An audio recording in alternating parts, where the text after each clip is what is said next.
pour en discuter, j'ai le plaisir d'accueillir sur ce plateau Enrique Calvet-Chambon. Bonjour. Bonjour madame. Vous êtes espagnol, membre de l'Alliance des démocrates et libéraux pour l'Europe. C'est ça, oui. Alors dimanche à Bruxelles, on sentait la satisfaction d'être arrivé à un accord avec les 27, mais il était quand même difficile évidemment de se réjouir du départ d'un État membre.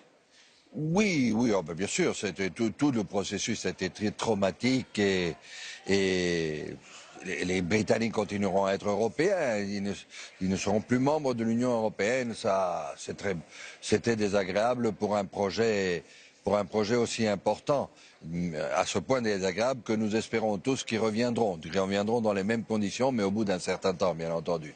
Bien sûr, techniquement parlant, le fait de pouvoir arriver à un accord aussi difficile, c'est toujours une bonne nouvelle à court terme.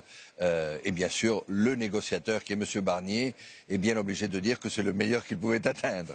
Et bon, en effet, le parfait étant ennemi du bien, il va falloir vivre avec du côté du Parlement. On verra après du côté des Britanniques. Exactement, pas facile de se réjouir totalement, d'autant qu'on sait que cet accord doit maintenant passer l'épreuve des ratifications parlementaires, notamment la plus redoutée, celle de la Chambre des communes au Royaume-Uni. On écoute la Première ministre britannique. Nous pouvons soutenir cet accord, nous conformer aux résultats du référendum et avancer dans la construction d'un avenir plus prometteur et plus prospère pour tous. Ou alors, cette Assemblée peut choisir de rejeter cet accord et de retourner à la case départ. Personne ne sait ce qui se passerait si cet accord n'était pas adopté. Cela ouvrirait la porte à plus de divisions et d'incertitudes, avec tous les risques que cela comporte. Alors, Enrique Calvet-Chambon, que pourrait-il se passer si la Chambre des communes rejette cet accord ? À mon avis, si le fait est non, Madame May sera obligée de convoquer des élections, parce qu'elle joue son précis là-dessus.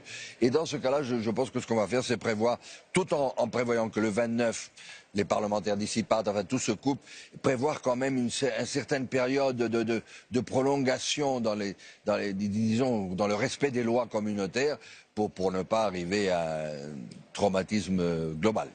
Alors, les négociations pour arriver à cet accord ont connu des rebondissements de dernière minute qui ont même mis en danger la tenue du sommet de dimanche dernier. Le Premier ministre espagnol menaçait d'opposer son veto à l'accord sur le Brexit s'il n'obtenait pas des garanties sur Gibraltar, cette petite enclave britannique de 7 km² située à l'extrême sud de l'Espagne. Pedro Sánchez voulait que soit entendu dès maintenant que le sort de ce territoire ferait l'objet de discussions directes entre Madrid et Londres. Il a obtenu gain de cause. On l'écoute. Pour la première fois depuis que nous sommes un État membre, l'Union européenne se positionne et reconnaît la position politique du gouvernement espagnol concernant le différend avec Gibraltar dans ses relations avec le Royaume-Uni. Alors Gibraltar fait l'objet dans l'accord d'un protocole entier. Pourquoi ces négociations de dernière minute de la part de l'Espagne ? Il y a une spécificité, c'est que cette enclave britannique est quand même la dernière colonie qui reste en Europe et que l'ONU a dit qu'il faut décoloniser, il faut quand même prendre ça un jour au sérieux. Est-ce que c'est un moyen aussi pour l'Espagne un peu de prendre sa revanche, puisque quand elle avait adhéré à la CEE, c'était en 86, ça avait été conditionné par le Royaume-Uni justement sur la question de Gibraltar. Et tant que le Royaume-Uni soit plus ou moins, même avec les périodes de prolongation, il s'agit de débats entre deux membres du club européen, n'est-ce pas ?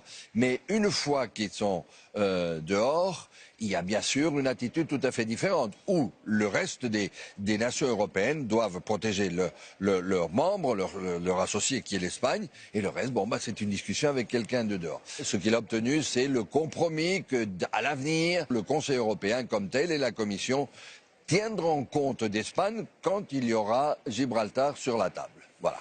Merci Enrique. Je vous en prie, c'est un véritable plaisir. Notre invité aujourd'hui.